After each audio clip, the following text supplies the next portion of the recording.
আসসালামু আলাইকুম ফ্রেন্ডস, অ্যাডজেট শিক্ষায় আপনাদেরকে স্বাগতম। আপনারা সবাই কেমন আছেন? আশা করি সবাই ভালো আছেন। বরাবরের মতো আপনাদের সাথে আছি আমি সাইফুল ইসলাম। চলে এসেছি নতুন একটি টিউটোরিয়াল নিয়ে।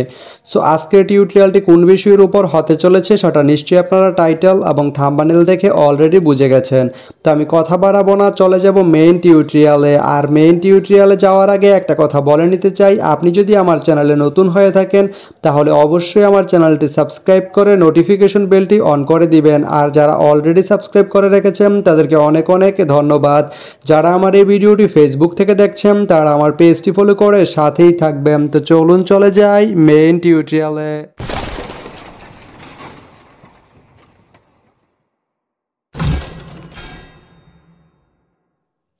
তো বন্ধুরা, আজকে আমরা জানবো আপনি ফুলবাড়ি থেকে ঠাকুরগাঁও যেতে কোন কোন ট্রেন রয়েছে, সেই ট্রেনগুলো ছাড়ার নতুন সময়সূচি, ভাড়ার তালিকা, বন্ধের দিন এবং গিয়ে পৌঁছতে কতক্ষণ সময় লাগবে বিস্তারিত। তো আমি যদি প্রথমে আপনাদেরকে ভাড়ার তালিকাটা দেখিয়ে দেই, আপনি ফুলবাড়ি থেকে ঠাকুরগাঁও যেতে এস চেয়ার বা সুবন চেয়ার যে সিট, এর মূল্য পড়বে 135 টাকা।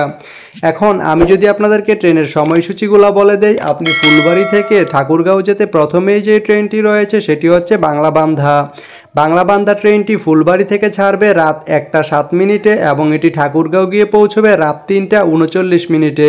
শুক্রবারের দিন এই ট্রেনটি বন্ধ থাকে। এরপরে রয়েছে দ্রুতযান ট্রেনটি ফুলবাড়ি থেকে ছাড়বে রাত 3টায় এবং এটি ঠাকুরগাঁও গিয়ে পৌঁছবে ভোর 5টা 37 মিনিটে। এই ট্রেনটির কোনো অফ ডে নেই। এরপরে রয়েছে একতা ট্রেনটি ফুলবাড়ি থেকে ছাড়বে বিকাল 5টা 51 মিনিটে এবং এটি ঠাকুরগাঁও গিয়ে পৌঁছবে রাত 8টা 15 মিনিটে। এই ট্রেনটির কোনো অফ ডে নেই। তো আপনি ফুলবাড়ি থেকে ঠাকুরগাঁও যেতে এই তিনটি ট্রেনের যে কোনো একটি ট্রেন ব্যবহার করতে পারেন। তো ভিডিওটি কেমন লাগলো অবশ্যই কমেন্ট করে জানাবেন। আর ভিডিওটি যদি ভালো লেগে থাকে বা আপনার কোনো উপকারে এসে থাকে তাহলে ভিডিওতে একটা লাইক করে দিবেন, কারণ আপনার একটা লাইক আমাকে অনেক ইন্সপায়ার করে নতুন নতুন আরও ভিডিও বানাতে। তো ধন্যবাদ সবাইকে ভিডিওটি এতক্ষণ ধৈর্য ধরে দেখার জন্য। ভালো থাকবেন, সুস্থ থাকবেন, অ্যাডজেট শিক্ষার সঙ্গেই থাকবেন।